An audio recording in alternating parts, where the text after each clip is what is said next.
Olha que tá bonito isso aqui, velho. Meu Deus. Né? Tá gostoso? Hoje a gente vai te ensinar a fazer um risoto de grana padano muito fácil, rápido e prático. Não é não, do chefe? Sim. Para essa receita, você vai precisar de... Cebola cortada, parmesão ralado na hora, manteiga, vinho branco. Eis a nossa receita. A gente tá usando canaroli aqui, mas tem mais outros dois tipos. Tem o arbóreo e o vialone nano. A gente tá usando canaroli por quê? Porque eu tinha no mercado. Não, tinha o arbóreo também pra gente escolher o que você quer. Não, brincadeiras à parte, minha galera. Se vocês quiserem pagar de chefe por aí, faz isso aqui, o risotinho, ó. Todo mundo acha que você cozinha pra caramba, só por causa disso. E é um negócio bem simples, né? Se você parar pra ver, é um arroz com caldo.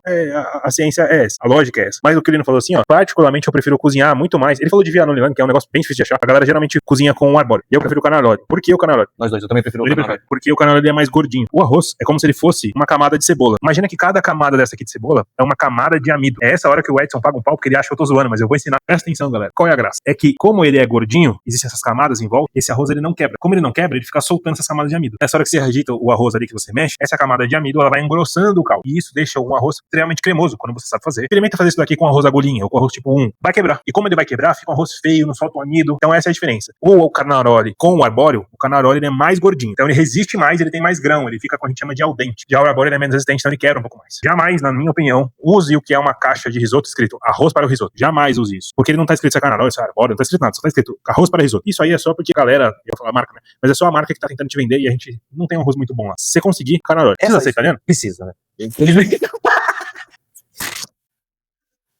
Precisa ser italiano? Mas não precisa de fato. Mas é melhor ser italiano porque já tem uma experiência. Aí, os japoneses também fazem arroz muito bom, mas eu nunca vi marca japonesa fazendo arroz italiano. Canaroli, arbóreo, esses que a gente falou. No Brasil tem marca boa? Tem a Camil. A Camil faz arbóreo muito bom, dá pra consumir, mas dá preferências aos italianos. Às vezes o italiano aqui no Brasil é mais barato que as marcas brasileiras, às vezes. Às vezes sim. Tem uma marca que eu não vou falar o nome, italiana, que eu não aconselho comprar, mas vocês vão descobrir qual que é. Na hora que você for ver lá atrás, de onde que é produzido, vai estar escrito que é chinês, mas a marca é italiana. Aí não compra, é melhor comprar um brasileiro. Nada contra chinês, mas só que o brasileiro é melhor. Uma curiosidade, arrozes, mas isso é muito técnica, muito blá blá blá, mas ajuda. Na hora que você for fazer isso pra alguém que tá se ensinando, você quer, sim, se sobressair, né, no conhecimento gastronômico, os arrozes do norte da Itália é melhor do que o do sul, tá? Por causa da temperatura, do clima, da terra. Então procura sempre risotos que é plantado no norte da Itália. Ô, Lineco, oi, qual que é a diferença entre o arroz de cada região? A diferença basicamente é igual você tá falando, que existe a rixa entre sul e norte. No norte, o risoto existe ainda? Existe muito, muito até hoje. Então, se você for no norte, você vai consumir um risoto mais caldoso, mais cremoso também, com mais manteiga, com mais sabores mais fortes também. Lá já no sul, o risoto é muito duro. Você consegue pegar o risoto e virar o prato e ele não cai do seu prato. Você tem ideia? Isso no sul. No norte, sim, é caldoso. Tem alguma explicação? Cultural, 100% cultural. Mas no sul, o que eles consomem o risoto é muito mais com frutos do mar, porque tá muito mais próximo do mar. Então, um risoto caldoso com frutos do mar, na consciência italiana, não faz muito sentido. Então, eles deixam mais consistente o grão, pra também ter o frutos do mar ali e sentir a textura de cada coisa. Normalmente é assim, é por isso que eles fazem. No sul, existe um negócio que eles não usam tanta manteiga assim também, tá? Isso é coisa mais do norte. No sul, eles usam mais azeite, mas pra fazer o risoto, eles acabam usando um pouco de manteiga também. E a diferença entre sul e norte, a rivalidade é econômica, né? Porque o norte é muito mais rico e desenvolvido que o sul. Então faz todo sentido, né? Até hoje, se você for, vamos supor, pessoas brasileiras que querem migrar pra Itália, eles vão sempre pro norte, porque é onde tem oportunidade melhor, onde pega mais dinheiro. Ele é mais gordinho, como eu disse. Ele é mais gordinho. Grana padano, gente. Grana padano. Isso daqui é um sonho, né? Dá pra fazer com outro tipo de queijo? Dá. Mas só que o que acontece? Não vai ficar tão gostoso assim igual esse daqui. O grana padano é parmesão. Só que ele foi curado durante mais tempo. Então, no mínimo de 12 meses. Aqui a gente vai fazer uma receita com grana padano mesmo. Vai ser um risoto de grana padano. Risoto de parmesão. Mas dá pra usar com parmesão. Não aconselho comprar o parmesão já ralado, que você compra ralado. Porque ele já vem desidratado, né? Já vem seco, ele não vem úmido. E também muito forte no sal, não é um sabor legal. Mas tem como você comprar um parmesão normal no mercado, daquela marca que tem uma tinta azul. Também é bom, dá pra usar. E é bem mais barato que esse daqui. Esse daqui é um pouco mais caro. Só ralar o queijo agora. A gente vai ralar no ralo médio. Não é tão grosso, também tão fino aí, ó. Não aconselho assim, ralar muito grosso, porque senão vai demorar muito para derreter, dar cremosidade. Então ralo médio, ralo fino tá ótimo. Vai ralar agora, só pra deixar tudo pronto. Tem uma coisa que é interessante também, que a gastronomia em si não é só pelo sabor, né? Pelo visual. Então se você for fazer um prato com arroz todo quebrado, sem textura, não vai ficar legal, né? Também. As pessoas comem bastante com os ovos. É o que você está fazendo aqui.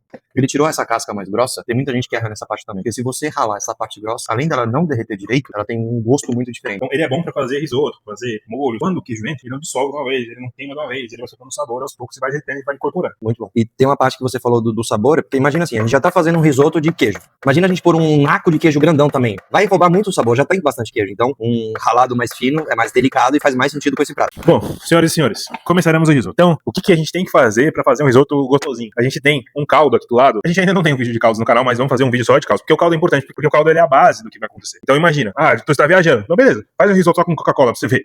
Faz um risoto com vinho só pra você ver. Então, a base faz uma grande diferença. E no caso aqui, a gente fez um caldinho rápido de legumes. Tem uma rápida aqui pra vocês aqui, ó. Um caldinho de legume, ó. Bem do bonitinho, aqui tem cebola, cenoura, tem alecrim, e o que você colocar aqui vai acabar gerando sabor no seu risoto. Galera, enquanto ele não tá aqui ligando no fogão, o que é a receita? A gente vai pegar a panela, ligar ela, usar alguma gordura, óleo, azeite, manteiga, o que você quiser usar. Aí a gordura você vai colocar? Colocou a panela? Coloquei panela.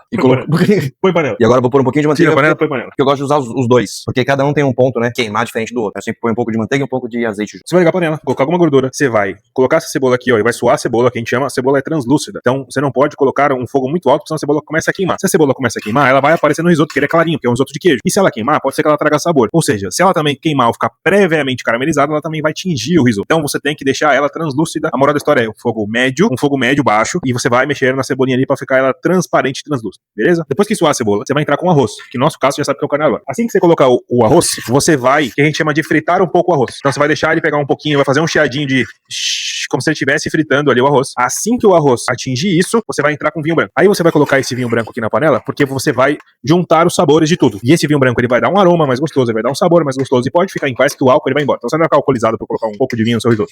Mas é fundamental. Cara, é essencial você colocar o vinho? Não, é fundamental porque é bacana. Vai ficar com um sabor melhor. Mas, cara, eu não quero comprar vinho, não sei o que, não precisa. Você não vai deixar de fazer um risoto porque falta vinho, beleza? Outra coisa, esse aqui é branco porque o risoto é branco. Esse risoto é claro, então um vinho branco claro faz sentido, pra não tingir o risoto. Se tivesse usando um vinho tinto, o risoto iria ficar meio que rosé ou vermelho. Se você fosse fazer um risoto, sei lá, de um pouco de tomate, calabresa, talvez o vinho tinto faria mais sentido. Então, o vinho branco, a cor do vinho também tem que pensar qual é o tipo de risoto que você quer. Certo, chefe? Certíssimo. Perfeito.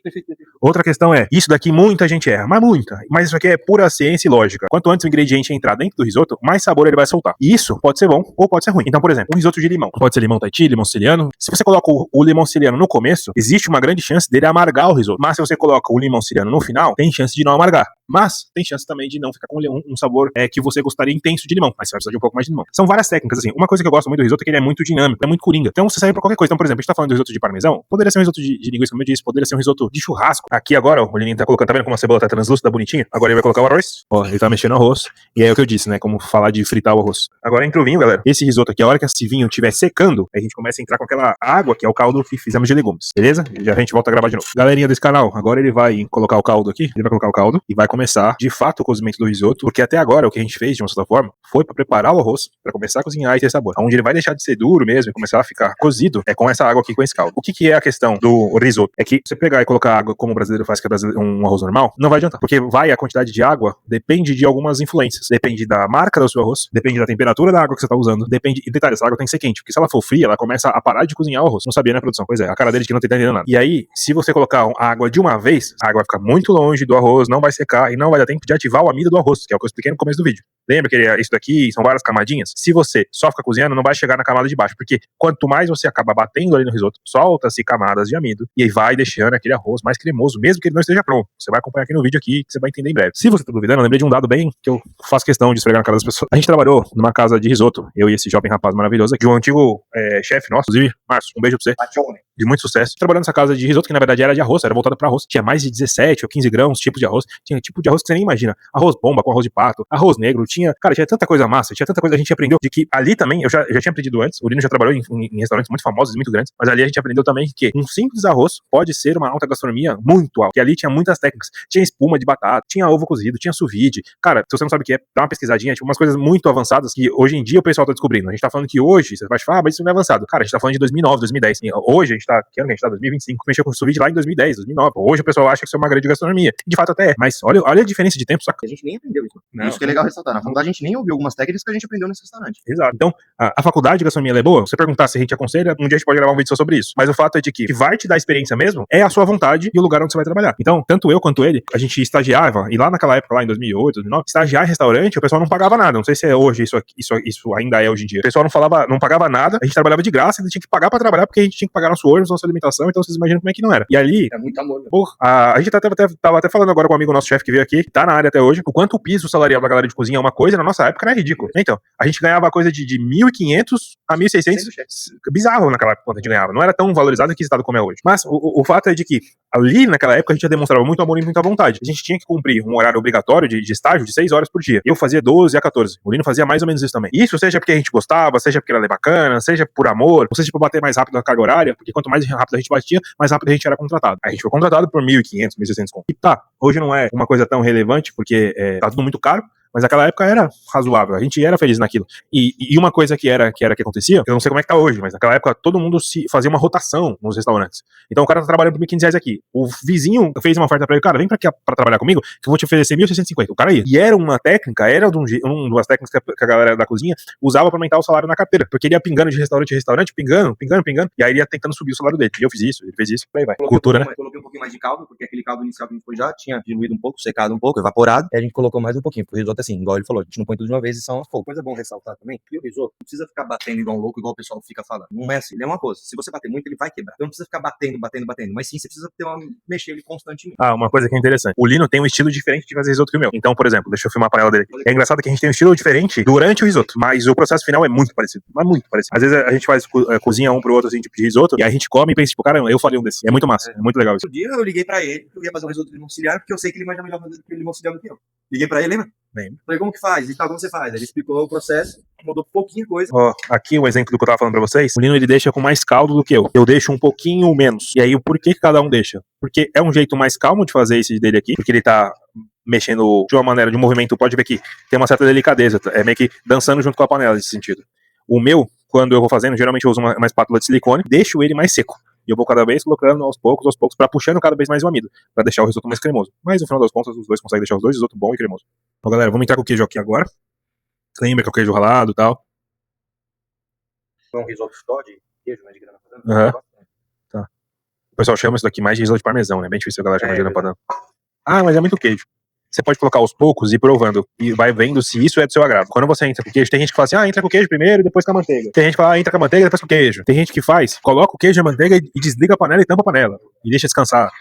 Já por experiência aqui, eu já sei que eu posso pôr esse restante que já tá ralado aqui, que não vai dar Pode. nenhum problema. Pode. E agora a gente pode entrar já com a manteiga gelada. Por que a manteiga gelada? Porque ela vai dar textura, sabor e brilho, tá? Por isso que ela tem que ser gelada. Exato. E por que gelada? Porque a gordura dela ajuda, mas é porque ela briga com a temperatura quente e gelada e ela consegue trazer mais brilho para a preparação. Isso serve para risoto, serve para molho, serve para o que você quiser. Aqui, já colocamos a manteiga. Pode desligar o fogo agora. Por exemplo, o Lino desliga o fogo e eu não. Então, de novo, não tem o jeito certo e errado. Tem o resultado final, né? Normalmente aqui eu gosto também de pôr e tampar. É aquilo que eu falei agora há pouco. Exato, que na Itália eles chamam isso de manteicatura. Então, galera, o Lino já tampou o risoto, já destampou, já deixou a manteiga derreter e agora tá incorporando. Mas dá uma olhada na cremosidade disso. Tá vendo que você raspa a colher aqui, você consegue ver o fundo da panela? É porque ele está cremoso. E não, tá vendo como ele raspa aqui, e vem o arroz junto? Isso é meio nítido, né? Algumas pessoas talvez não consigam entender logo de cara, mas raspa aí de novo, Lini. Se o arroz estiver separado do caldo, ia vir caldo primeiro e o arroz vem depois. Isso daqui é a cremosidade perfeita, na nossa opinião, e do que é o jeito que a gente faz, e como é que se faz um risoto. O Lino me fez lembrar aqui agora. Ele falou assim, vou colocar sal. Quando a gente usa parmesão, bacon, algumas coisas assim, geralmente a gente coloca sal no final, porque senão, às vezes nem precisa de sal. Depende da marca das coisas que você utiliza, já tem um sal acentuado já. Então faz a preparação, prova no finalzinho, vê, precisa de sal? E vai a gosto também. Tem gente que não faz sentido o sal, mas a gente gosta de colocar pelo menos um pouco. E aí, geralmente também a gente coloca uma pimenta preta. Geralmente aquela pimenta preta do reino moída na hora. A gente vai lá, melhor usar a moída na hora do que aquela em pó, na nossa opinião. Por quê? Porque vai sair com mais propriedade, ela vai sair com mais qualidade, ela vai sair com mais sabor. Do mesmo jeito que a gente falou que rala o queijo na hora, a gente também moe a pimenta preta na hora, porque ela sai com mais sabor. Tá bem bonito o risoto do cara aqui, viu?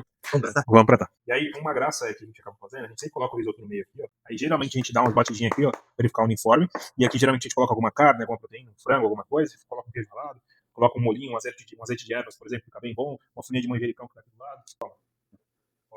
Olha, muda tudo. Destaca em cima de uma preparação branca. Faz uma diferença muito grande. Então, essas brincadeiras de choque de cor muda tudo. Bom, brincadeiras à parte, tá maravilhoso, tá lindo, cara. Vamos ralar o parmesão, o grana padano. Lembram do queijo ralado fino agora? Olha lá. Por exemplo, isso aqui é o ralado fino. Olha o grosso, como ele fica grosseiro, como ele não combina com o prato. Não. Se você quiser, fazer uma harmonia de brincadeira igual a gente fez aqui, ele até vai ficar bonito. Mas ele fica muito mais elegante e mais gostoso comer. Olha o que tá bonito isso aqui, velho. Meu Deus. Ficou bem bom mesmo. Tá muito bom. Que nota que você dá, meu parça? Assim, a gente já foi em restaurante, pagou muito mais caro, né? Com um risoto muito pior. Mas acho que mesmo assim a gente consegue melhorar isso. Mas eu vou dar uma nota, vou dar nota 9. Queria muito que vocês conseguissem provar isso aqui, sério. Você queria? Não. Mas é assim, da nota, eu vou dar uma nota. Eu tô tentando ser justo, porque vocês vão botar marmelada. Então, por exemplo, a gente pegou ali o risoto aqui agora, né, vamos fazer esse prato aqui. Ele ainda tá cremoso, ainda tá bonito. Tecnicamente eu dou 10. Tecnicamente 10. Ficou muito bom. Você quer produção? Tá, produção. Aí é muito frufru que eu vou falar agora, mas tem como você pôr o quê? Um molho pesto pronto por cima, uma redução de molho aceto balsâmico, tudo isso combina. Uma coisa que a gente queria falar no final é que o risoto ele é muito dinâmico. Então você pode fazer risoto sem imaginar. Você pode fazer o risoto de manjericão, você pode fazer risoto de cebola, você pode fazer risoto de tudo, de outro queijo, de gorgonzola, de calabresa, cara, de carne, de alecrim. Você pode precisa de tudo que é coisa. Então, ele é muito coringa. Se você tiver o arroz em casa, tiver um pouquinho de queijo, nem precisa do queijo se você não quiser, mas eu te aconselho que fique bom. Então, tipo, dá, eu quero dizer que dá pra salvar os outros tudo que é jeito. Dá pra você fazer risoto sem queijo? Dá. Capricha um pouco mais na manteiga, um pouco mais em alguma coisa mais gordurosa, sei lá, um azeite, alguma coisa assim do tipo, fica melhor, mas honestamente, queijo e manteiga pra mim não pode faltar. Mas dá pra você fazer um arroz cremoso sem queijo, sem manteiga, que é o risoto. Não sei se a galera vai italiano, Não vai chamar de risoto, mas é. um de bacon, que eu acabei de ver ali. Cara, tem tanta coisa que pode fazer, um de curry, tanta coisa, ele é tão coringa. O que você só tem que pensar é qual é a carne que vai junto. Se é um peixe, se é um frango, uma coisa do tipo, e tem que ver se vai trazer uma harmonia. Se aquilo vai dar certo, beleza? Galera, é isso. Tem mais alguma coisa? Não. Também comenta o que tá achando do vídeo. Tá pro saco, você vai assim, vai lançado. Foda-se.